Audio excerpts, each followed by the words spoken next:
Welcome to the Sports Spectrum Podcast, where faith and sports collide. Here's your host, Jason Romano. This is episode number 74 of the Sports Spectrum Podcast. Hi, everybody. Welcome to the show. My name's Jason Romano, and this is the Sports Spectrum Podcast. As always, you can download and subscribe to our show on iTunes, Apple Podcasts, Google Play, Stitcher, everywhere podcasts are found. Just go on your Android or Apple device or your tablet, click on the podcast icon, look for Sports Spectrum, and click that subscribe button and never miss one episode. We've done 74 of these now here on the Sports Spectrum Podcast. And of course, all of our content, including all of our podcasts, are available at our YouTube page, as well as sportspectrum.com. It is Super Bowl week. We have the Patriots and the Eagles in Super Bowl 52. Lots to think about with that matchup, including Tom Brady and the amazing accomplishments that this man has had, and being 40 years old and still the best quarterback in the NFL. It's truly remarkable to watch. And our guest today is Clyde Christensen. Now, he was the offensive coordinator with the Miami Dolphins the last couple years and longtime assistant in the NFL. He was with Tampa Bay. He was with Indianapolis for many years and was Peyton Manning's coach. They won a Super Bowl back in 2006 and made another one in 2009 before losing to the Saints. And so Clyde knows the NFL landscape. He knows the Patriots very well. Game planning for New England these last couple years as a Miami Dolphins assistant coach. He's now the senior offensive assistant with the Dolphins and has sort of been reassigned to a different role, which he's excited about and we'll talk about on this podcast. But this is a really cool interview because we hear a little bit about Clyde's journey and just sort of the landscape of being a coach in the NFL and the demands that brings, but also being an outspoken follower of Jesus Christ, as well as being a family man, a husband, and a dad. And lots of things there to think about. And when we talk to Clyde, we also talk to him about football. We ask him about the Super Bowl matchup, about playing the Patriots, and just about coaching in general. Peyton Manning, we certainly talk about Peyton as well. Really fun interview here. Clyde's a really great guy, a really strong believer, doing some amazing things in every team that he's been through, and Tony Dungy being one of his mentors and one of the guys that he's come alongside and being outspoken believers in Christ, and also being, influential coaches in the NFL. So take a listen here. This is episode 74 with Miami Dolphins senior offensive assistant Clyde Christensen.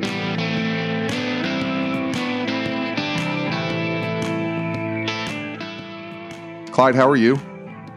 I'm doing great this morning. Great to be with you. It is great to have you here on the podcast. Been hearing your name in the circles of people that I walk with quite often, saying, you got to get Clyde on the show. You got to get him on the show. And what better of a week to do this than Super Bowl week, as the Super Bowl 52 coming up here in a few days with the Patriots and the Eagles facing off. Let's start with that. You've game planned for the Patriots this season, obviously, and almost every season it seems. I guess I'll just ask it like a fan would ask it.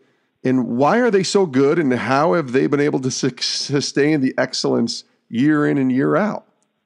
Yeah, good question. Yeah, we've had some battles with them, and I actually was talking to the quarterback coach who played for me from Jacksonville, and I said, I've left that stadium with the feeling you had too many times, but they do a great job. They got good players. I really do think that they've been able to stay true to their system. You know, that Coach Belichick does a great job. He's detailed. He gets his kind of guys. The greatest compliment I could say is that every year faces and names on jerseys may change, but they play the same way. And for a coach, that's probably the greatest compliment you could have, that, you know, that they do what you ask them to do. And so they're impressive. And I had that same feeling when Jacksonville burned a timeout at the end of the half there, and got to delay a game after a stoppage, and then you just kind of had that bad feeling Brady's going to get this ball back, and sure enough, he goes down and scores, and you got a 10-point swing that ends up, and that's just what they do. That they play so consistently sound. They don't lose games. They're not the prolific team that just wins it, but they don't lose games, which is the first thing in coaching that you have to learn. How do we not lose games? And that's probably more important than how do you win them, and certainly comes before how you win them. So they do a great job not losing games, and the same thing this year. Now you're mixing a Brady and some fine players, but they're excellent.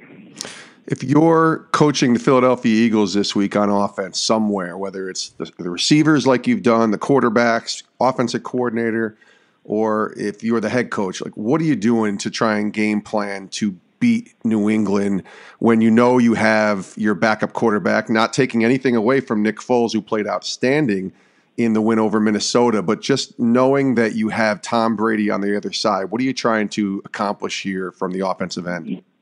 I think the biggest thing you always is don't worry about the other team, worry about yourself. You're not gonna out scheme Bill Belichick. He's been in the same scheme for a long time. You can't do anything about Brady. The worst thing you could do is think, we better score 35 points because that's what it's going to take to win. You don't know that. Kind of like the Jacksonville game. That you got to do what you do well, and don't worry about the opponent or the scoreboard. Just keep doing what you do well. You obviously you're going to emphasize that you don't want to give Tom Brady extra possessions, but that's the same every week. You don't want to give the other offense an extra possession or two. So I think the biggest thing is don't forecast it too far that, hey, it's going to take this or that, or we have to do something out of our ordinary to beat these guys. You're a good team. Philadelphia was excellent. They got there by playing good football their way, and just don't think that there's this extra that has to be done because it's the Super Bowl or because it's Tom Brady or because it's Bill Belichick. Do what you know and what got you there, and that's a hard sell. That's harder to sell than you think. It's harder to live than you think, because all of a sudden deep down you're going, hey, if we don't score this many points, we're going to have trouble beating Brady, and next thing you know, you kind of lose who you are.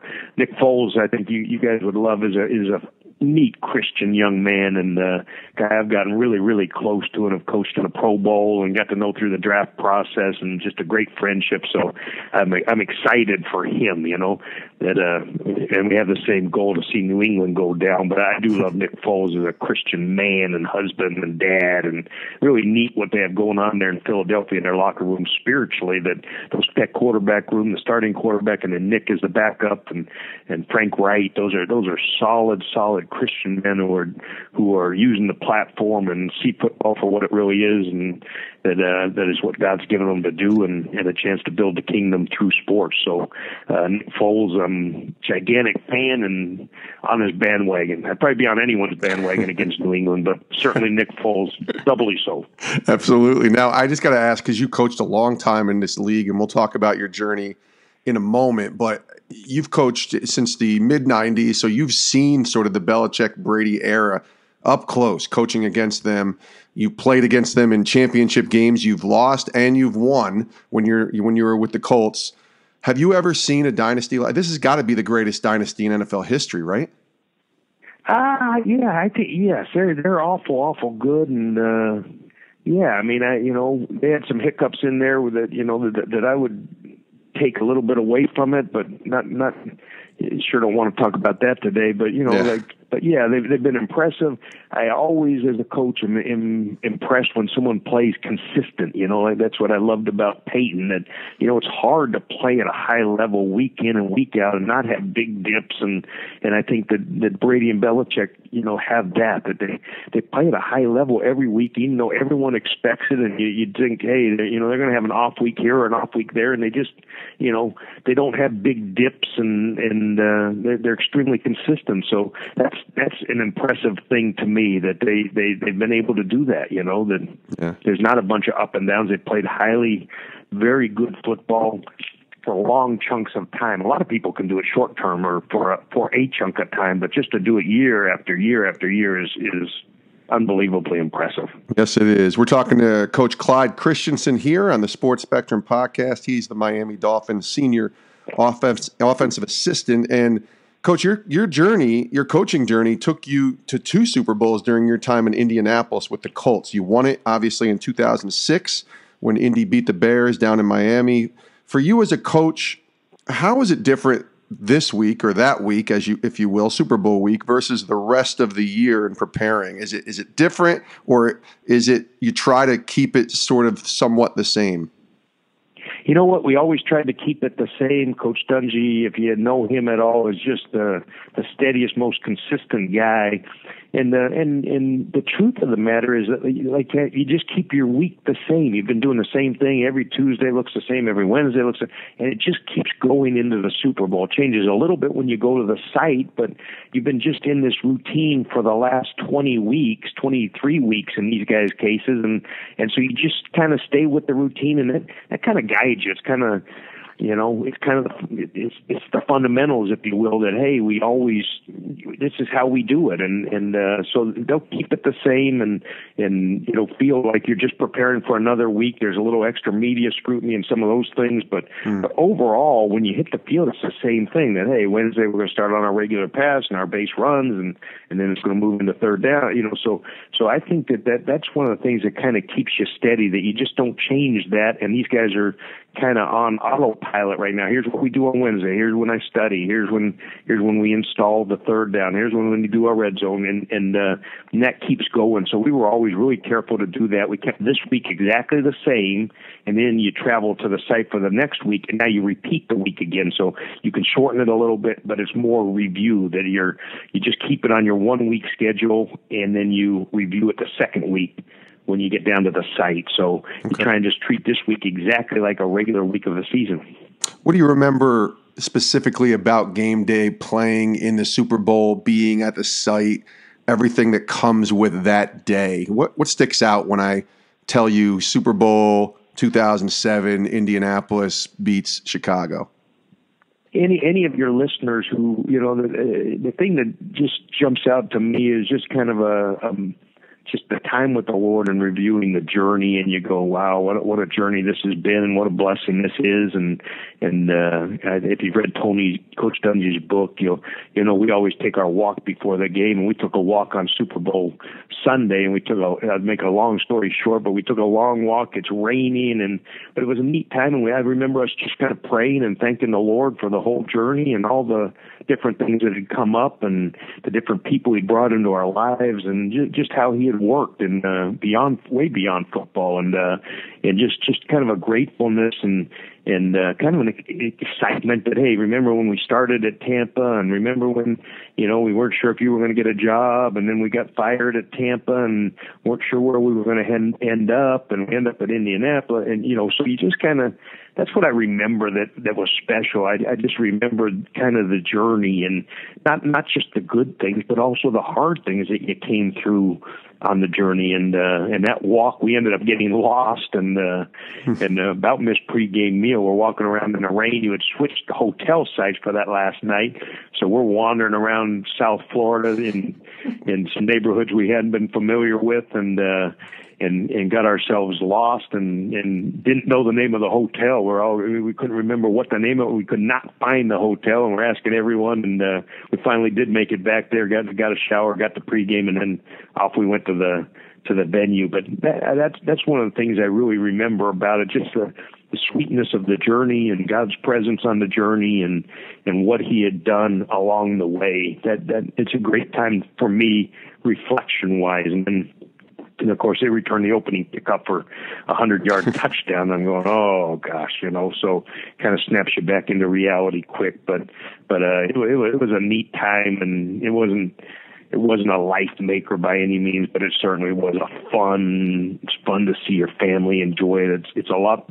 more fun to win it than lose it. I'll tell you that. That losing it is a downer, and is tough. It's amazing that people make it hard to just view it as a great season. Came up one game short, and so I always find myself kind of feeling for the loser of the Super Bowl.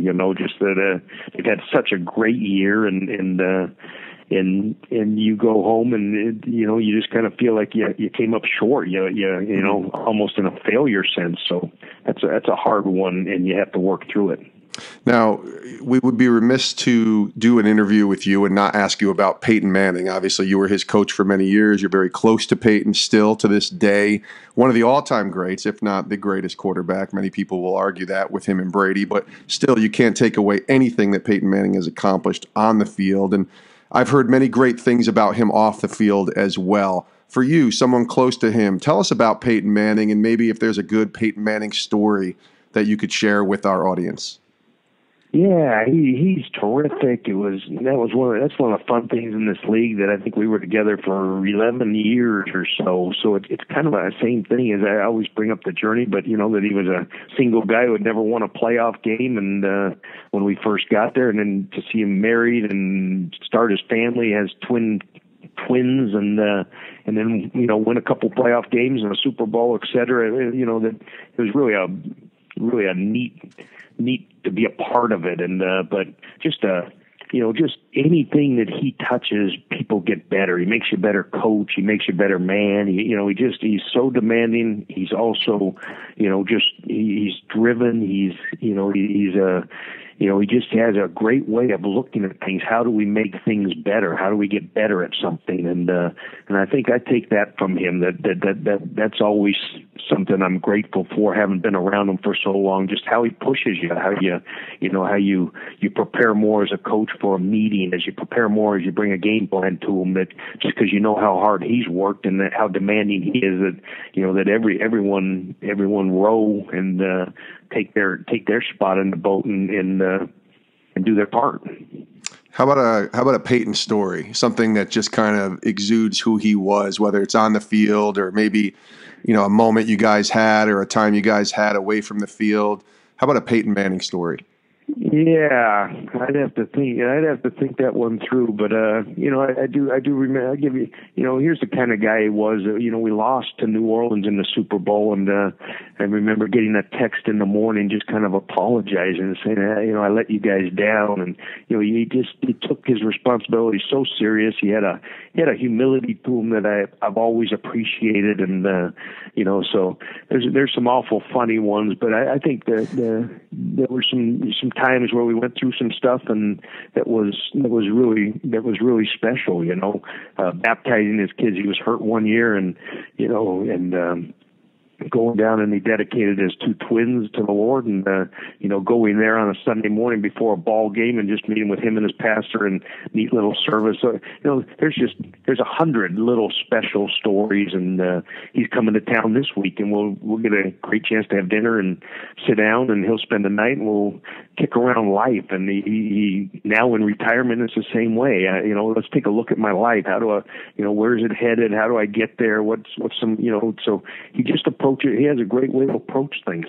I love that. We're talking to Clyde Christensen here, Miami Dolphins senior offensive assistant on the Sports Spectrum podcast. Now, Coach, I want to ask you about your journey and your career. It began in college. You bounced around a lot early on, a bunch of different schools, including South Carolina and Maryland and Clemson. And then you get your chance to go to Tampa in 1996 and begin your NFL career. I'm just curious, from a dad, I guess, and a husband standpoint, as somebody who's been married for almost 20 years and has a daughter, how tough was that time moving around and trying to sort of establish yourself as a coach, but also being a husband and eventually being a dad as well? What was that like, trying to balance all that when you're trying to get your career started?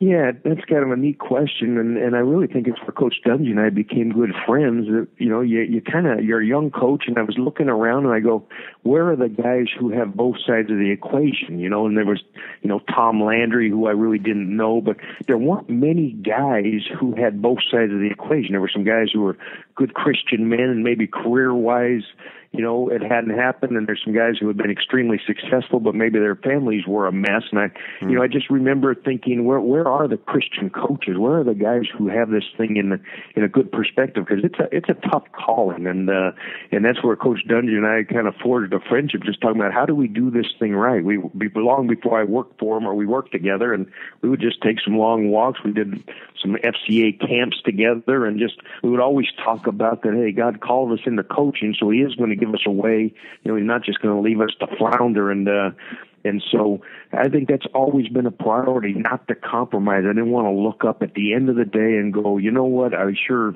compromised my family to get there. I just felt like God would give us a way to do both sides of the equation at a high level. And if I was faithful and just depended on Him, and just supernaturally that could happen with His help. And that has been the case. And I think the things that for me that have kept it in perspective is that I see it as a calling, that, it's not just a job, it's a calling. That's what he called me to do. And I've always shared that. And my wife shared the calling. And then as the kids came along, we have 3 girls, and, just that they understood, hey, this is what God's called me to do. Okay. That's what God's called us to do. We tried to have the players in, we tried to have the kids around the practice field and in the offices, and they could get a feel for, hey, Dad may go for a month on a recruiting trip where you just didn't, where I didn't see the girls for 3 or 4 weeks back in the day. But they had an understanding that it wasn't because Dad's job was more important than them, but it was what God called him to do. And I just felt like it was always, to this day, feel like it's really important for them to understand what God's called them to do, and that there's going to be some sacrifices that we're all going to make, but that God's at the center of it, and the calling is at the center of it. I always tried, anytime we switched jobs, if we got fired or if we got promoted, whatever it was, that we would always have a little family meeting, and we'd talk about it. Hey, we've lost our job here at Tampa Bay.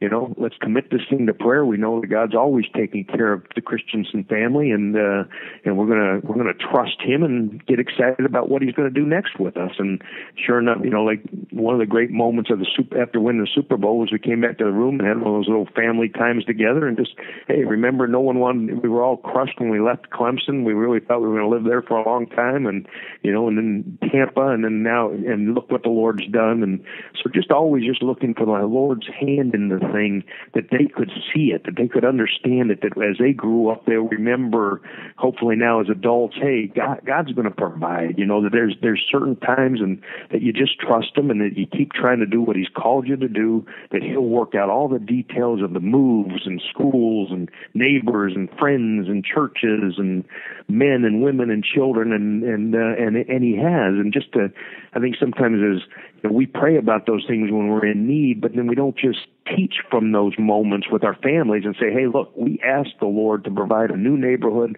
new schools, new friends for you, a church, and look what He's done. He answered that prayer, and I think that's where the kids and the family as a whole's faith builds, that you just keep seeing God be faithful and take care of the things. And then, hopefully that carries over now as they start their families and have marriages of their own and stuff, that keeping God at the center and just understanding that He is faithful, hopefully that's been built into their lives. And that, football kind of gives you a great platform because you don't have any other way to live. You are living day to day and year to year. And, there's some huge wins and some crushing losses and some disappointments and some promotions and some firings and discouraging times, and so I do think it's kind of built into it. It is a life of faith, so it's kind of built in and easier to make yourself do that than maybe a steadier job where it's just on autopilot. This one's never on autopilot. I'm always dependent on the Lord, and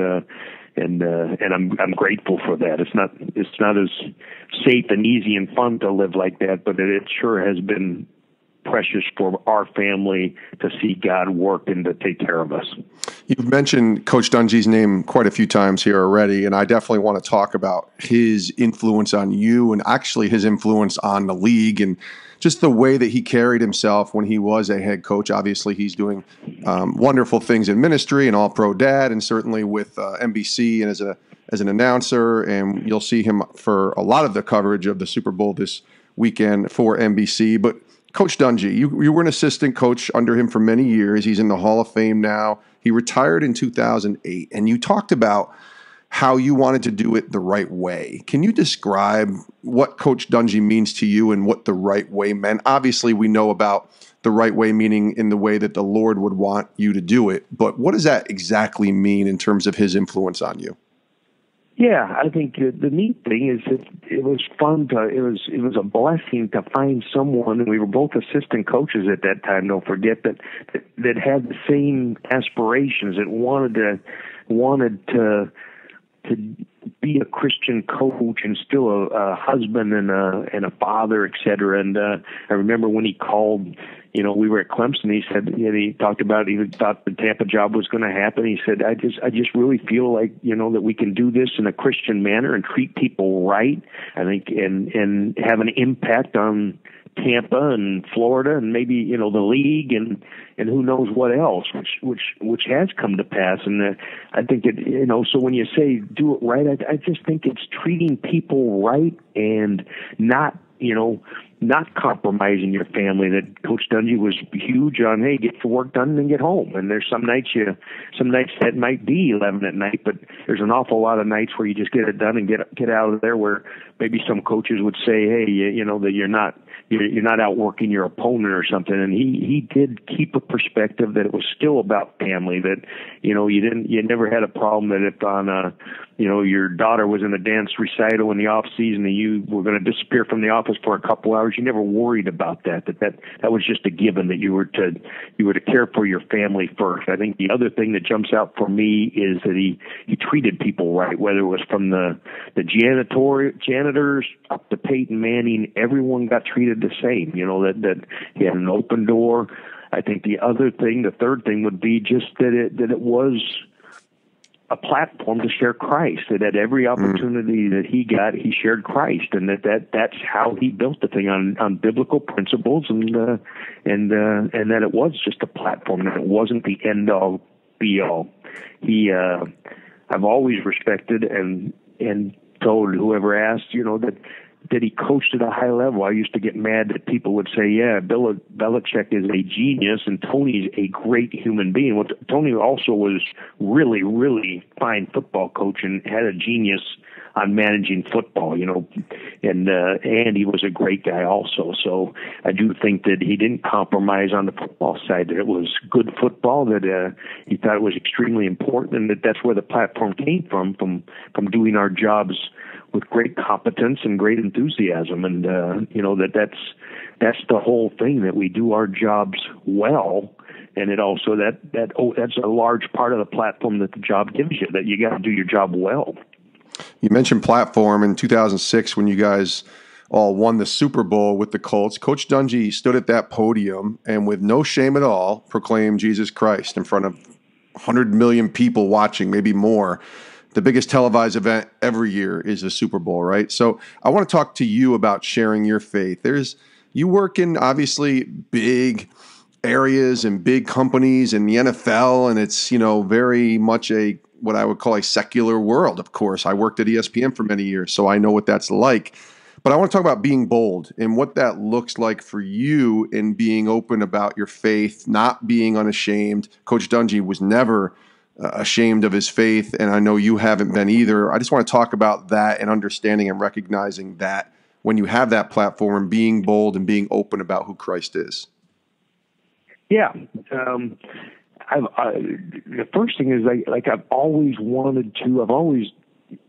loved being a layman. Like, I wanted to see this faith thing. I wanted to see God work in the marketplace, right? I didn't want to do, you know, I'm grateful for ministers. I'm grateful for FCA. I'm grateful for Sports Spectrum, but my calling was to be a layman, to go into the marketplace and to live out my faith and see what it looked like in the marketplace. And for us, it's a unique thing. I always tease, but, you know, like I probably work, you know, I work 20 hours for every 5 minutes I get a chance to share. But that's part of being a layman, that this is a demanding job. It has a ton of hours, and, you know, that sometimes I'll go, gosh, you know, what do I have to show for today? And then all I have is football. But then all of a sudden there's a relationship that develops, or there's an opportunity to share, or there's a player that has some issues that you get a chance to get involved in their lives. And then, so I've always been extremely relational about it, and that it's about the relationships. It's about doing a good, competent job, which I think you can't miss that piece if you're going to be a layman, that there's nothing worse than a Christian who's kind of a sluggard, or the last guy into the office, or his work is shoddy, and then he's trying to share Christ and there's not a respect level. So I felt like I had to really work at being a good football coach for the opportunity to share Christ when it came along. So I think more than just the platforms of a chance to speak at different things is, in this building, what does it look like? Do I love people? Do I care for people? Do I take a little extra time at breakfast and instead of hurrying back to my office, take 5 minutes and ask about a player's family, you know? And then it's real relational in style. I've always loved felt like part of my calling was to encourage young coaches, because if you encouraged a coach, then you impacted a bunch of players and generations after that. We've had a Tuesday morning Bible study for coaches that I've led for the most part through the years, and that's an important part of it, So I hope that answers your question, but that's kind of how I've seen it. And I've seen it just kind of be relational, and then the ministry is like an interview like this or a chance to speak at a high school or something. Those are terrific too. But the hardest part is being where they see you. They see how you act on the field. They hear how you teach. They know how you interact. They know how you. What does Clyde Christensen look like after a loss? What's Clyde Christensen look like after you lose a Super Bowl? What's Clyde Christensen look like after we throw a couple picks in the ball game? Those are really important questions to me that I'm sensitive to, and just am asking God to develop me as a man that would be a consistent, and that it would reflect Him and His consistency and His love and how He cared for people, and not compromise. And when there's a chance to share the gospel, that you do it unashamed, like Romans 1:16, that you're not ashamed, because it is the power, right? That if I help you raise your passing percentage by 10 percentage points, and your life's a catastrophe 20 years from now, then what have I really done? That's part of it, but I see it as a lot bigger than that. I want to see Peyton Manning's and Ashley's kids when they're 15, and that they have a neat home and a neat family, and they're living for the Lord, and that's important to me, that it's a long-term perspective of this thing, and some people roll through here and are only here for a short time, and some, but it's kind of cool that all of a sudden you'll run into a guy who you coached and he's become a pastor, and he remembers, hey, back at East Tennessee State when your wife used to feed us breakfast and you would give a little Bible study. You had to sit through the 15-minute Bible study to get the free hot breakfast there in the dormitory, and I just wanted you to know I'm a pastor now. I've been a pastor for 25 years, and those are the things that are kind of neat. So I see it as a long-term thing, that I'm a tiny piece in this thing, but just for God to use me, throw down seed every chance I get a chance to share, put an arm around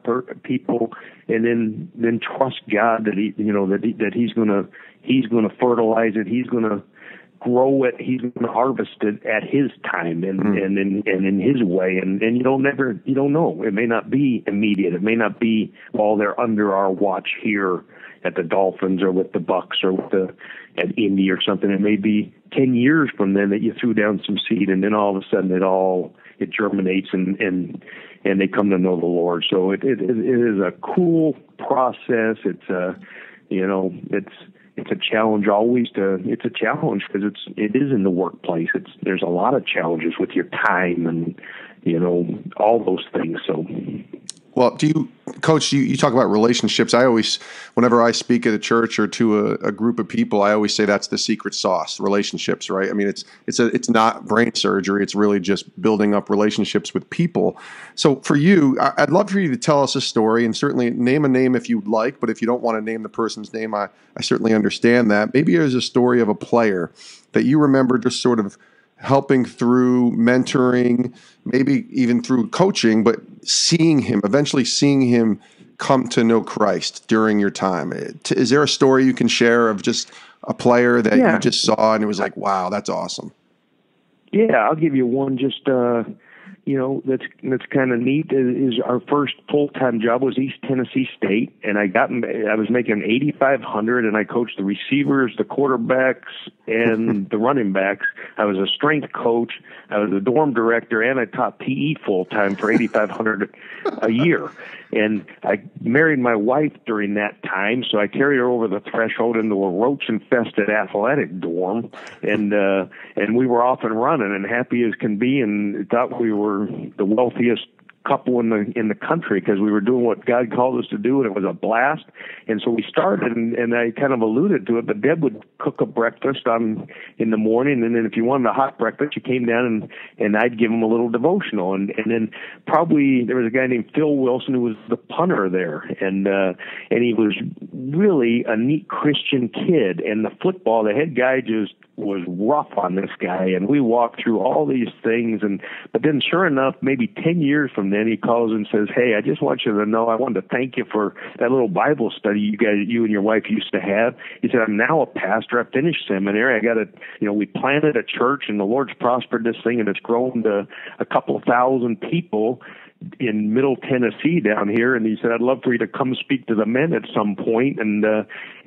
So there would be one that you don't know what the Lord's going to do with who he brings across in your life. And and there's 100 stories like that just that you just be faithful and whatever he gives you to do, and then the work is his, it's his work. And so that would be one that's kind of fun. And you constantly just run into guys now in the NFL, they'll walk up in pregame or something and say, "Hey, I just want you to know, I always remembered that you were a Christian guy and wanted you to know I've come to know Christ in the last couple of years, and man, it's changed my marriage, and it's changed this and changed that, and I'm going into coaching." And so those are the great stories that kind of keep you going when you're sitting in a red zone meeting at 10 at night and going, "What the heck am I doing with my life here?" And then all of a sudden the Lord will give you a little encouragement with somebody along the way that maybe you were able to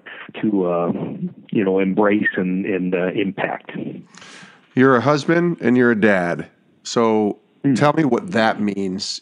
I'll leave it an open book here and just say what it means. Let's start with being a husband, not only a coach, but being a husband to your wife, and just what that walk has been like through the years and what that means for you. Yeah, I kind of alluded to it earlier, but at the end of the day, I wanted to make sure that when we looked back, that I looked over and, that my wife knew that she was the most important earthly relationship that I had. And I was going to work as hard at being a good husband as I was at being a good coach, right? Coaches will jump in the car and, drive 18 hours to go hear, Bear Bryant or somebody early in my days, hear Bear Bryant speak or hear someone give a lecture, Bill Walsh give a lecture on the 5-step passing game, but then the average husband won't spend 5 minutes working on his skills as a husband. So I always have been committed to, hey, where can I go and learn how to be a good husband? Where can I drive to? Who can I find who has a marriage that I want mine to look like in 25 years, And so Annie Lotz and Ann Graham Lotz, they took me in their home, and they became that kind of model for me.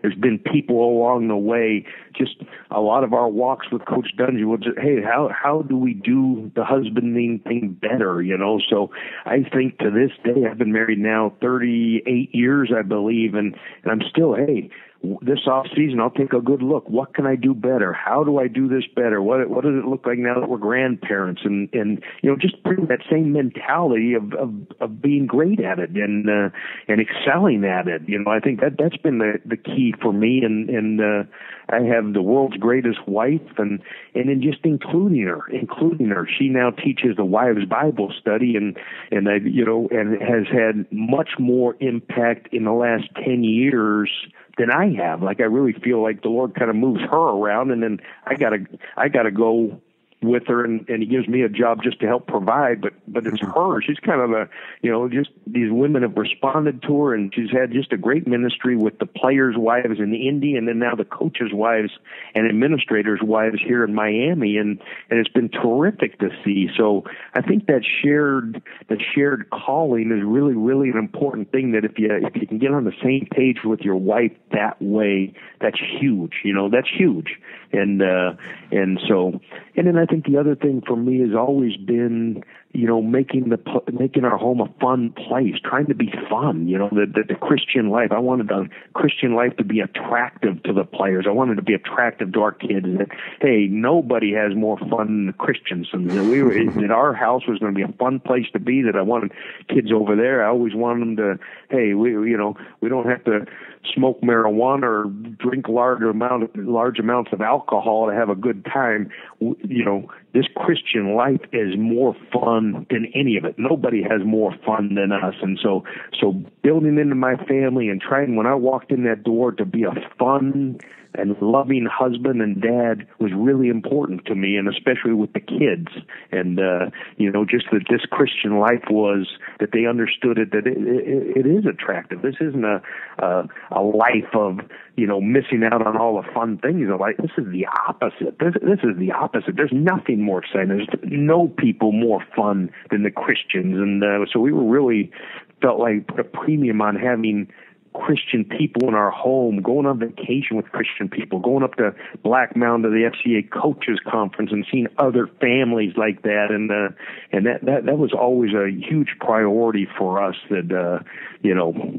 So and then just staying on my knees. I think the other is staying on my knees, because there were long chunks where I'm just not home, and God had to do it supernaturally and fill the void of me not being there some. And so the banner over this whole thing would be just God taking care of us, and me being prayerful that, hey, Lord, I'm going to be gone for 3 weeks here. That I should be at their birthday party. I missed a lot of dance recitals, a lot of birthdays, a lot of things I probably should have been at, and God just had to fill in that void just because of what I did for a living. We're talking to Clyde Christensen here, assistant coach with the senior assistant with the Miami Dolphins, longtime assistant coach in the NFL. A couple more questions here with Coach Christensen. I'm just curious from, we mentioned you were assigned or sort of reassigned by the Dolphins from offensive coordinator to senior offensive assistant. You and I talked off the air a little bit about some of the positives that might help you with as far as ministry goes. I'm just wondering what you envision this new role this new role to entail. Yeah, I think that it's kind of neat. I mean, I'm going to turn 62, I think, Super Bowl Sunday, and that I don't know how it snuck up on me like this, but it did, and I really think this, it's really almost been like a promotion, because they're going to kind of design this thing around what I love doing and what I hopefully do decently, and that's the relationships and the development of coaches and players and, skills. I love the individual side of this thing and the technique, so I'm going to get a chance to do all those things, and we'll kind of see what it looks like. And then that OC job just has so much football. It has so much scripting and a couple hours extra on the game plan, and kind of try and take some of those things out and make it a little bit more relational and a little bit more, building into coaches and players' lives. So I'm kind of excited. It's a new thing for me. It's a little bit different. They haven't had this position, and we kicked it around a bunch with Mr. Tannenbaum and with Coach Gase, and said, hey, we put a value on the things you love doing, and let's see how we develop that. And so we'll see what it looks like, and next year I'll be able to tell you if it worked or didn't work. But I really am excited about it. I really believe that it's going to be kind of a neat thing for me, and maybe a little less football, the details of the football and the game planning, and more skill development and man development, which I really are my two things that I love more than any of it. Now I wonder, and this is not a knock, of course, but you've never been a head coach in your entire career. I wonder if that's on purpose, or if there was still a desire to sort of attain that goal, to be a head coach someday. What was the goal there? Was it just kind of the way the Lord worked it out, or was that intentional? You know what? I think just the Lord. I think sometimes I look at there's been points in more lately than that I looked up and go, man, it'd be fun to kind of assemble a staff and lead the thing. But I think I just stayed busy with what he gave me to do. I've never looked at the next job. How do I do what I'm doing really, really well? And that hasn't happened. That hasn't been, it hasn't happened. I do think in some ways maybe the Lord spared me some, that is a unbelievably big job.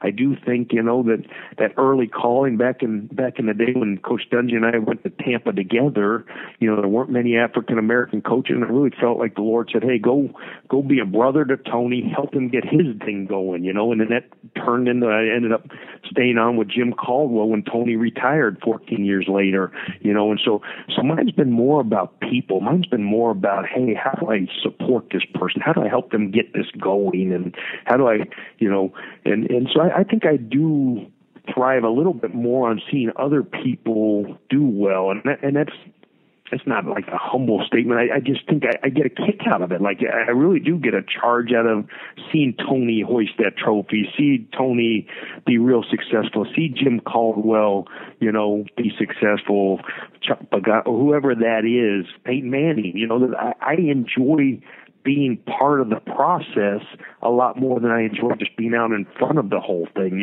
I get a kick out of seeing guys succeed and get better, and I get a kick out of seeing people improve. I see if it's Pierre Garçon, who played for us there at Indy, who was from Haiti and was raw as can be, and then all of a sudden you see him and he flourishes into this really fine NFL receiver, but just that, I get a kick out of that. That is really fun for me. So I do think that almost selfishly, the Lord's given me the desire of my heart that's what I get a kick out of, and He's let me do those things. So I don't know where the head coaching thing fits in that, but I do know that, man, my life has been charmed, and I've had a blast doing it, and it just has been a blessing to be involved with people like that, and whoever He brings across my path, and just my kid, my three girls, and my wife would say every once in a while that that I'll start coaching them if they let me, but that's just kind of how I'm wired, the daughters have often reminded me, hey, I just need a dad. I don't need a coach, and then I remind them that they need a coach and a dad. So but that's just kind of how God wired me, that I really enjoy coaching. I really enjoy seeing someone improve. I really enjoy plotting a course. Hey, here's how you can get where you want to get. Here's how you can get your marriage where it should be. Here's how you can build a relationship with your children. Hey, here's how you can get your coaching. Hey, here's how we can get better at getting in and out of a break. Hey, here's how we can get better beating press coverage. Here's 3 things we can do, and here's a little course that we can take that we're going to end up being really good at releasing on press coverage. Or this is how we can get your 3-step drop better. Those are what I get a charge out of, and so I really do think that I've enjoyed those more than anything that's looked attractive on being a head coach. And I think the Lord's kind of blessed that way and let me do those things for the whole time, which has been special. Yeah, and when we look back, I'm sure when the people you've impacted look back on your life, it's not going to matter your status or position that you were in. It's going to be about the people you impacted, and that's always the most important thing, especially in my eyes, for the Lord. Last question here, Coach. It's been wonderful to have you on, and thank you so much for being a part of this podcast. We ask this to all of our guests. This is our last question. What has the Lord been teaching you in your season right now, in the season of life that you're in? What are you learning from the Lord? Yeah, good question. I think He is just kind of keeps impressing on me that it's about my relationship with Him. It still is my relationship with Him. Why wake up in the morning and drink a cup of coffee with Him and just spend 20 minutes, an hour, whatever you got with Him. Well, I take Him through my day, that it is still about Him. It's a father, son, friend to friend, God to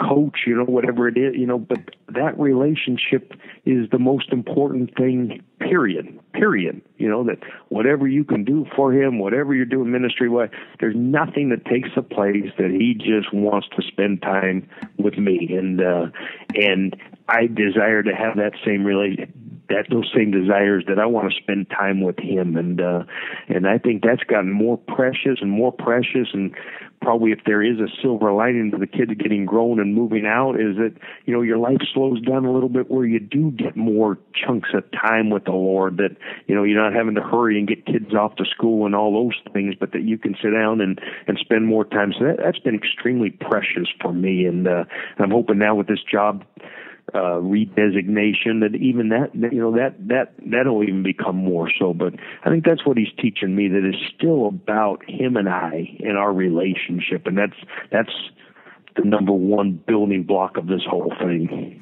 He is Clyde Christensen, Miami Dolphins senior offensive assistant, longtime coach in the NFL, and just really appreciate your heart, Coach, your love for the Lord, and certainly your love for people. Thank you so much for being here on the podcast. We really appreciate it. Oh, it was a pleasure, and I appreciate what you guys are doing.